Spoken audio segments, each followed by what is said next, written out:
সুপ্রভাত বন্ধুরা, কেমন আছো তোমরা সবাই? আশা করছি ভালো আছো, সুস্থ আছো। আমরাও তো এই ভালো আছি। কিন্তু আজকে সকাল সকাল শোনা বাবার মানে সকাল সকাল না, কালকে সকাল থেকেই শরীরটা একটু খারাপ। কালকে বলেছিলাম যে পড়ে গেছে অনেক কিছু। তো যাই হোক, সবার আগে তোমার সবাইকে শুভ সকাল জানাই। আর আশা করছি যে যেখান থেকে আমার ভিডিওটা দেখছো, আশা করছি সবাই খুব ভালো থাকো, সুস্থ থাকো। তো আজকে হচ্ছে বৃহস্পতিবার। হ্যাঁ, আজকে হচ্ছে বৃহস্পতিবার আর বাজছে ঘড়িতে এখন 10:30 মতন। আজকে ঘুম থেকে উঠতে অনেক লেট হয়েছে, কারণ গতকাল রাত্রে সোনা বাবা ঘুমায়নি। আরও শরীর খারাপ হলে মানে রাত্রেবেলা মাঝে সাঝেই এরকম করে, মানে ও ঘুমাতে পারে না, কান্নাকাটি শুরু করে, থেকে থেকে থেকে থেকে কাঁদে। আর ওরকম করলে তো ঘুমানো যায় না। তো ওই কারণে আজকে ঘুম থেকে উঠতে লেট হয়েছে 10টা। আর ভোরবেলা আমার ঘুম ভেঙেছিল, তো 8টার সময় দিদিমণিকে ফোন করে বলে দিয়েছিলাম যে আসতে হবে না, কারণ ও জ্বরের সময় পড়বে না। এমনিও কালকে পড়া নিয়ে বকাবকি খেয়েছে খুবই। তো তার সাথে পড়ে গেছে, সমস্ত মিলিয়েও শরীরটা একটু খারাপ ছিল। তো ওই কারণে সকালবেলা না করে দিয়েছিলাম। আর এখন তোমাদের দাদাভাই কাজে বেরিয়ে গেছে, একটুখানি কলা মিষ্টি এসব খেয়ে। সকালে তো রান্না করা হয়নি। তো মা উঠে সকালবেলা বাসন টাসন মেজে রেখেছিল। আর কালকের যে ডুমুর যেগুলো বাকি ছিল ছাড়ানো, তো সেই ডুমুর বুবু ছাড়িয়ে রেখেছে, ওটা বেলায় রান্না হবে। আর সকালে এখন টিফিন করেছি হচ্ছে কালকের ভাত কিছুটা বেঁচেছিল, তো সেই ভাতটা দিয়েই ডাল দিয়ে একটা সেদ্ধ ভাত করেছি, টিফিন খাবো। বাবা এখন বাজারে গেছে, বাজার থেকে আসলে পরে আমরা তিনজনে খাবো। আর তার আগে সোনাকে খাইয়ে দিয়েছি। তো এখন একটু জ্বর কম আছে, মানে জ্বরটা কী বলো তো, ঘুমালে পরেই আসে, রাত্রে দুপুরে এই টাইমগুলোতেই জ্বর একটু বেশি আসে। কালকে সেদ্ধ করেছিলাম, আবার আজকে যেগুলো ছাড়ানো হয়নি মা সেদ্ধ করে ছাড়িয়ে নিয়েছে, তাই হলুদ আর নুন দিয়ে একটু সেদ্ধ করেছিলাম। আর এর মধ্যে এই যে ভাত করেছি, এই যে সেদ্ধ ভাত, ঘিটা গরম করতে রেখেছিলাম, ঘি দিয়ে সেদ্ধ ভাত দিয়ে টিফিনটা খাওয়া হয়ে যাবে। তারপরে দুপুরের চিন্তা। আর সোনা বাবা ওই ঘরে শুয়ে আছে, এই যে সোনা বাবা এখানে শুয়ে আছে। ওর মনটা খারাপ, শরীর খারাপ, মন খারাপ, দুটোই খারাপ। দেখছি টিভি, এই যে। আর আজকে কিন্তু এখন মানে প্রায় এই যে এত বেলা হয়ে গেছে, বাইরের ওয়েদার দেখো, পুরো এখনও কিন্তু কুয়াশা, রোদ্দুরের কোনো দেখা নেই। আর গাছের পাতাগুলো পুরো সাদা হয়ে গেছে, যেহেতু বৃষ্টি হয় না বেশ অনেক দিন হয়ে গেছে, গাছের পাতাগুলো পুরো সাদা। সকালবেলা উঠে বলছি গাছের পাতাগুলো আর দেখা যাচ্ছে না, সবুজ আর নেই, পুরো কালো কালো হয়ে গেছে অবস্থা। বাড়িতে মশলা রেডি করা থাকলে রান্না করতে সময় লাগে না, তো এই কারণে আমাদের তো হোটেলে যখন রান্না হতো সব সময় রেডি থাকতো। আর এখন থেকে আর হোটেলে রান্না হবে না, কিন্তু ওই দোকানে ঘুগনি মুড়ি এই সমস্ত হবে। তো আর ঘরে রান্না করতে গেলেও কিন্তু রেডি করে রাখলে কাজটা সুবিধা হয়। সোনার স্কুলে রেডি করা তাড়াহুড়োর সময় এগুলো রেডি থাকলে। তো গতকাল আদা রসুন ছাড়িয়ে রেখেছিলাম, আর আজকে আদা কাঁচা লঙ্কা ছাড়িয়ে দুই ভাগে রেডি করে রাখলাম। একটা আদা রসুন কাঁচা লঙ্কা দিয়ে পেস্ট, আর একটা আদা আর কাঁচা লঙ্কা পেস্ট নিরামিষের জন্য। তো এভাবে করে রাখলে কিন্তু রান্নাটা অনেকটা সুবিধা হয়। আর বাবাই বাজারে গেছিলো, তো বাজার থেকে আজকে চিংড়ি মাছ নিয়ে এসছে, তারপরে ওইদিকে কাতলা মাছ নিয়ে এসছে, আর নিয়ে এসছে হচ্ছে ওই পাশটা মাছের তেল। তো বেশ অনেকগুলো মাছ নিয়ে এসছে, তো এতগুলো মাছ তো আর একদিনে খাওয়া সম্ভব নয়। তো এই কারণে আমি আবার টিফিন বক্সে মানে পরিষ্কার করে রাখলাম। চিংড়ি মাছগুলো শাশুড়ি মা ধুয়ে টুয়ে দিয়েছে, চিংড়ি মাছগুলো এনেছে হচ্ছে ডুমুরের জন্য। আগের দিন তো তোমাদেরকে বললাম ডুমুর রান্না করব, চিংড়ি মাছ বা ছোলা যে কোনো কিছু ছাড়া না ভালো লাগে না। তো এই কারণে চিংড়ি মাছ নিয়ে এসছে। তো চিংড়ি মাছটা শাশুড়ি মা কেটে বেছে ধুয়ে টুয়ে দিয়েছে, মাছের তেলটাও ধুয়ে টুয়ে দিয়েছে। আর আমি এদিকে এই এই কাতলা মাছটা আঁশ ছিল, জানো তো, অনেকগুলো আঁশ ছাড়িয়ে দিলেও ওদের মানে গায়ে কিন্তু অনেক আঁশ লেগে থাকে। তো সেই আঁশগুলোকে সমস্ত ছাড়িয়ে সুন্দর করে এখানে ধুয়ে কিছুটা আজকে যে কটা রান্না করব সে কটা রেখে বাকিটা হচ্ছে এই কালো টিফিন বক্সে করে ঢুকিয়ে ডিপ ফ্রিজে রেখে দেবো, তাহলে আবার অন্য একদিন রান্না করতে পারবো। আর এই পাশে হচ্ছে ডুমুর রান্নাটা বসিয়ে দিয়েছি, চিংড়ি মাছটা ভেজে নিয়েছি দেখো। আর চিংড়ি মাছের যত ইয়েগুলো আছে না সারা কড়ার মধ্যে মেখে গেছে। তো যাই হোক, চিংড়ি মাছটা ভেজে নিয়েছি, ভেজে তুলে নিয়েছি। আর তারপরে এখানে তেলের মধ্যে শুকনো লঙ্কা, তেজপাতা, আর এই যে গোটা গরম মশলা, এলাচটা একটু ফাটিয়ে দিলে ফ্লেভারটা ভালো হয়। তো যেরকম তোমরা মোচা রান্না করো, মোচা চিংড়ি যেরকম রান্না করো ঠিক সেইভাবে রান্না করলে আর ডুমুরটা খেতে সত্যিই ভালো লাগে। আমি কিন্তু আগে খেতাম না, আর মানে জানতামও না যে ডুমুরটা খায়। তো আমার বাপের বাড়ির পাশে, মানে বাপের বাড়ি শ্বশুরবাড়িটা কাছাকাছি, তো যাই হোক, তো সেখানে পাশের বাড়ির কাকিমা খুব রান্না করতো, ছোটোবেলায় দিত, তখন আমি খেতাম না। মা খেয়েছে দু একবার, কিন্তু আমি কোনোদিনও খাইনি। তারপরে এই বাড়িতে বিয়ে হওয়ার পরে একবার ওই যে আমার ননদ দিদি রান্না করেছিল, তো তখন মানে জোর করেই আমাকে খাইয়েছিল, আর খেয়ে বেশ ভালো লেগেছে। যে না, খেতে তো ভালো না, মানে খেতে তো খারাপ না, বেশ ভালোই। তো তারপর থেকে আমিও রান্না করি আর আমরা খাইও। তো শাশুড়ি মা ওখানে ঘুরতে থেকে আসার পরে দেখছে ডুমুর গাছে অনেক ডুমুর হয়ে গেছে, তো এই কারণে পেরে নিয়ে এসেছিলো। আর এই যে ছাড়াতে এইগুলো যা সময় লাগে, কিন্তু খেতে খুব ভালো লাগে। ভিতরে যে দানাগুলো থাকে ওগুলোকে ছাড়াতে গেলে একটু সময় লাগে। তো ঠিক আছে, তো মাঝে সাঝে খাওয়াই যায়, সব সময় তো আর খাবে না। তো যাই হোক, এখানে আলু, তারপরে ইয়েটা ভেজে নিয়েছি টমেটো দিয়ে, আদা কাঁচা লঙ্কা পেস্ট আর জিরে গুঁড়ো দিয়ে দিলাম। নিরামিষ যেরকম মোচা করো ঠিক সেরকম, আর দিয়ে দিচ্ছি লঙ্কা গুঁড়ো। আর এইসব রান্না একটু ঝাল ঝাল হলে ভালো লাগে। তো এবারে লঙ্কা গুঁড়োটা দিয়ে এবার ভালো করে একটুখানি ইয়ে করতে হবে, কষাতে হবে। তো আগে তো একটু হলুদ দিয়েছিলাম, আর আবার একটুখানি হলুদ দিয়ে দিচ্ছি, যতটা মানে লাগবে তরকারিতে। খুব বেশি দিলাম না, কারণ আমি ডুমুরে কিন্তু অলরেডি আগে থেকে একটুখানি হলুদ দিয়ে নুন দিয়ে এগুলো সেদ্ধ করেছিলাম। আর চিংড়ি মাছ এবারে দিয়ে দিচ্ছি। আর চিংড়ি মাছটা দিয়ে এবার হচ্ছে ভালো করে কষিয়ে নেবো। আর চিংড়ি মাছ আমি সবটা দিলাম না, যেহেতু অল্প করে রান্না করব, আলুও দিয়েছি একদম অল্প পরিমাণ। তো ওই কারণে অল্প চিংড়ি মাছ দিলাম, আর কিছুটা চিংড়ি মাছ রেখে দিলাম, অন্য একদিন আবার রান্না করা যাবে। তো এইভাবে একটুখানি বাঁচিয়ে বাঁচিয়ে চললে দেখবে বেশ একটুখানি ভালো সুবিধা হয়। আরও দু একদিন অন্য রেসিপি করে খাওয়া যাবে। তো এখানে ডুমুর দিয়ে বেশ সুন্দর করে কষিয়ে নিয়েছি। এবার হচ্ছে একটু জল দেবো। জলটা দেবো যতটা পরিমাণ, মানে মাখা মাখা হবে, তো জলটা দিয়ে একটুখানি ফোটাতে হবে। তো জলটা দিয়ে 5 মিনিট মতন ফুটিয়ে নিলে তারপরে ঘি গরম মশলা দিয়ে রেডি হয়ে যাবে। আর দেখো সোনা বাবা প্রত্যেক দিনের এখন অভ্যেস হয়েছে কি, ওই যে পা দিয়ে দুপাশে দাঁড়াবে আর আমার সাথে রান্না করবে। তো যাই হোক, যেটুকু জল দিয়েছিলাম সমস্তটা টেনে গেছে। আর এখানে হচ্ছে গরম মশলা দিয়ে দিচ্ছি, আর দিয়ে দেবো একটুখানি চিনি, কারণ এসব রান্নাতে একটু মিষ্টি মিষ্টি ঝাল ঝাল এরকম হলেই ভালো লাগে। গরম মশলা গুঁড়ো, একটু চিনি, আর এবার দিয়ে দিচ্ছি একটু ঘি। ঘিটা দিলে সবথেকে বেশি ভালো হয়, মানে খেতে সেন্টটা বেশ দারুণ বেরায়। তো ঘি দিয়ে দিয়েছি, এবারে গ্যাসটা বন্ধ করে ব্যাস রেখে দেবো। গরম গরম এই দিয়েই কিন্তু এক থালা ভাত খাওয়া হয়ে যায়, আর কিছু লাগে না। তো যাই হোক, তারপরে ফুলকপি দিয়ে আবার কটা মাছও রান্না করবো। বাজে 1:30, আর আমার রান্না বান্না সব কমপ্লিট। আর আজকে সিম্পল মেনু, ওই যে ডুমুরের তরকারি করেছি, আর করেছি হচ্ছে ফুলকপি দিয়ে মাছের ঝোল। কাটাপোনা মাছের ঝোল, ওই ফুলকপি আলু দিয়ে। আর মাছের তেল ছিল একটু, ওটা পেঁয়াজ দিয়ে টানিয়ে নিয়েছি। আমি আমার মাছের তেল খাই না, তোমাদের দাদাভাই খাবে। আর আমার শ্বশুরমশাই খায় না, শাশুড়ি মা আর তোমাদের দাদাভাই, ওরা দুজনেই খাবে মাছের তেল। আর আমরা ওই সব দিয়ে খেয়ে নেবো। আর এখন ওই যে আজকে সোনা বাবাকে স্নান করাইনি, যা ঠান্ডা পড়েছে বাইরে, এখন হচ্ছে বৃষ্টি পড়ছে, এই বৃষ্টি টিপ টিপ করে বাইরে বৃষ্টি হচ্ছে। আর আজকে যেহেতু বৃহস্পতিবার, এখন মা ছাদে পুজো দিতে গেছে, আসলে পরে খাবে পরে সবাই। আর সোনাকে এখন খাইয়ে দিই।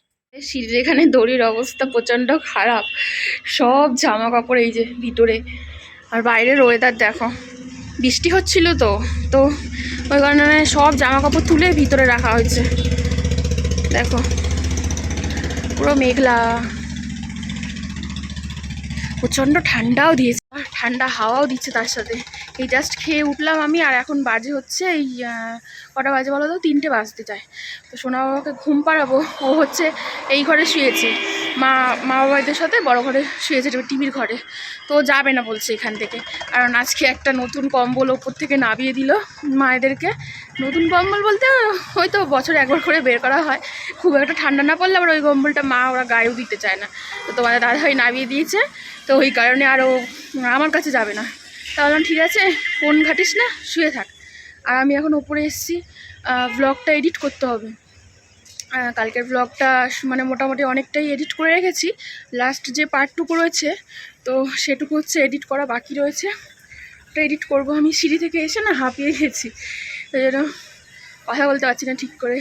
আর ঠান্ডাতে আজকে পুরো হাত জমে যাচ্ছে বাবা, প্রচণ্ড খারাপ অবস্থা আজকে।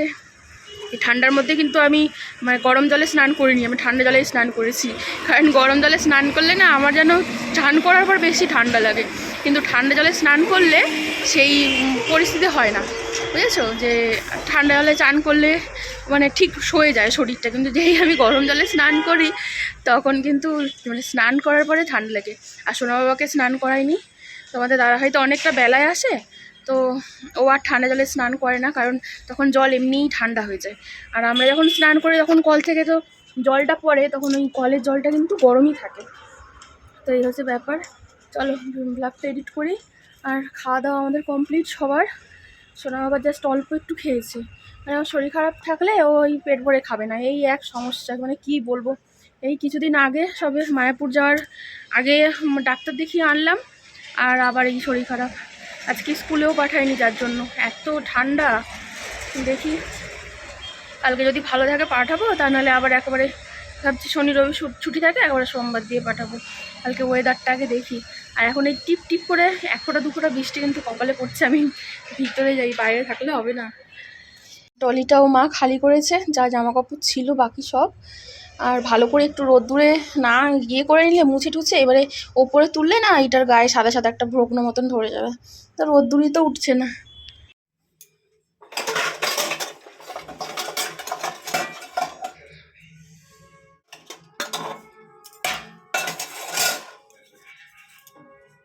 আজকে এতটাই ঠান্ডা পড়েছে, সারা দুপুর শুয়ে শুয়ে আমার ঘুম পেলো না, কারণ পাটা গরমই হলো না। তো যাই হোক, কি করব, শুয়ে শুয়ে এপাশ ওপাশ করতে করতে এখন এই 6টা মতন বাজে, 6টা তাই বাজেনি, 6:45 বাজে। তো চা করতে এলাম। আর তোমাদের দাদাভাইও দুপুরে আজকে ওই যে এসেছিলো খেতে, আর যায়নি, কারণ এত ঠান্ডার মধ্যে বাবা আর বেরানো মানে অসম্ভব, প্রচণ্ড পরিমাণে ঠান্ডা। তো যাই হোক, চা বসাচ্ছি এখানে, ওদের 4 কাপই করছি, কিন্তু আমি খাবো না, সোনা বাবা যদি খাবে, তো এই কারণে 4 কাপ চা করছি।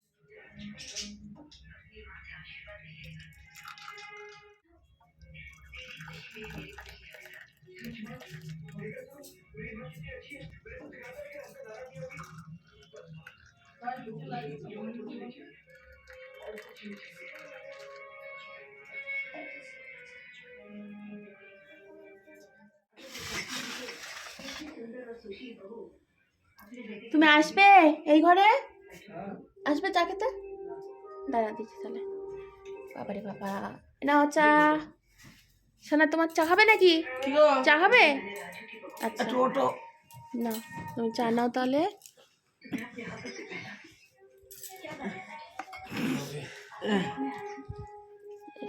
তুমি এটা খাও, কম সবজি জল বেরিয়ে গেছে।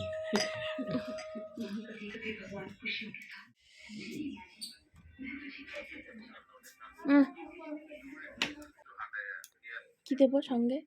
ছোলা ভাজা।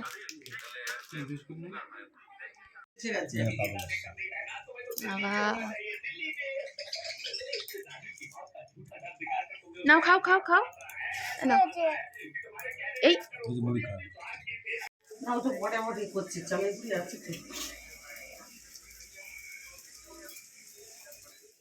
তো চা খাওয়ার পর এখানে আবার ওই যে মা এসছে পাটিসাপটাগুলো করতে। ওদিনকে তো সবটা করিনি, যে কটা করেছিল ওটা খাওয়া হয়েছে, কারণ অত পিঠে তো আর একসাথে খাওয়া হয় না, তাও সেই দুধ পুলিটা আমরা কদিন ধরে গরম করছি আর খাচ্ছি, তো এই হচ্ছে ব্যাপার। আর এখন পাটিসাপটাগুলো এই ওর জন্য করছে, কারণ এটাই সন্ধ্যের টিফিন হিসেবে খাওয়া যাবে, আর এমনি তো চা মুড়ি খেয়েছি। আর দুধ পুলিটাও গরম করেছি, তোমার দাদাভাইয়ের কাছে নিয়ে এলাম যে খাবে নাকি, তো খেলো না, লাস্টে আমি আর কি খেলাম, কারণ ওর নাকি গ্যাস হয়ে গেছে। এই শীতের সময় গ্যাস অম্বলটা এখন সবারই হচ্ছে, একটু বুঝে শুনেই খাওয়া ওর কি উচিত।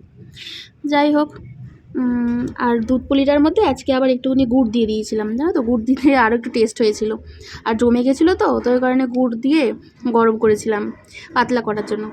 তারপরে সোনা বাবাকে এখানে এই যে পড়তে বসিয়েছি, ও এখানে লিখতে বসেছে।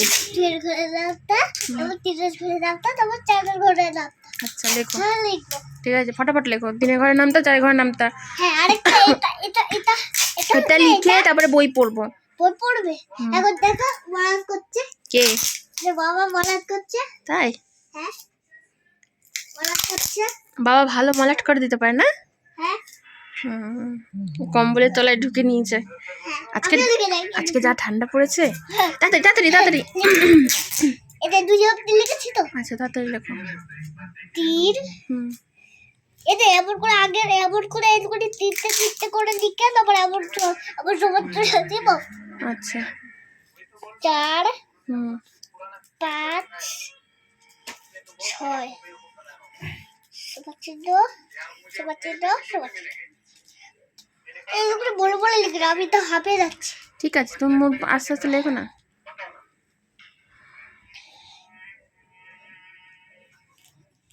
ওই ছোট দিকে ভুলে গেছে বুঝলে।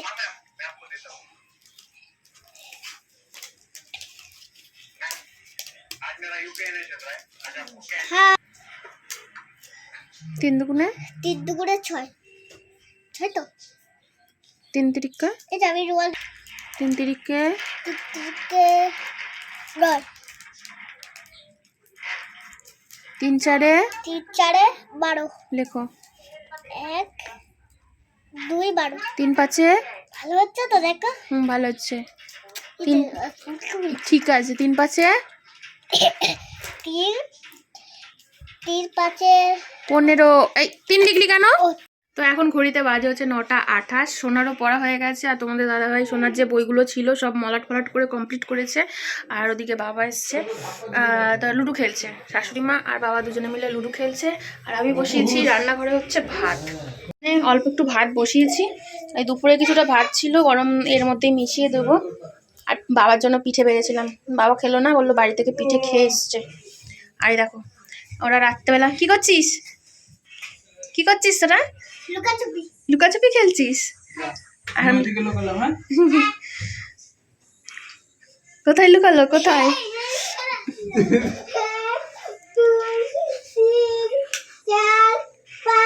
এখানে লুকাতে গেছে। আমি কেন বলবো, তুমি খুঁজে নাও। আমি কি জানি? না আমি জানি না, তো আমি জানি না, তুমি খুঁজে নাও। বলে দিতে হবে একজন। কেন বলে দিলে তো খেলা তো চিটিং হয়ে যাবে, বলা যাবে না।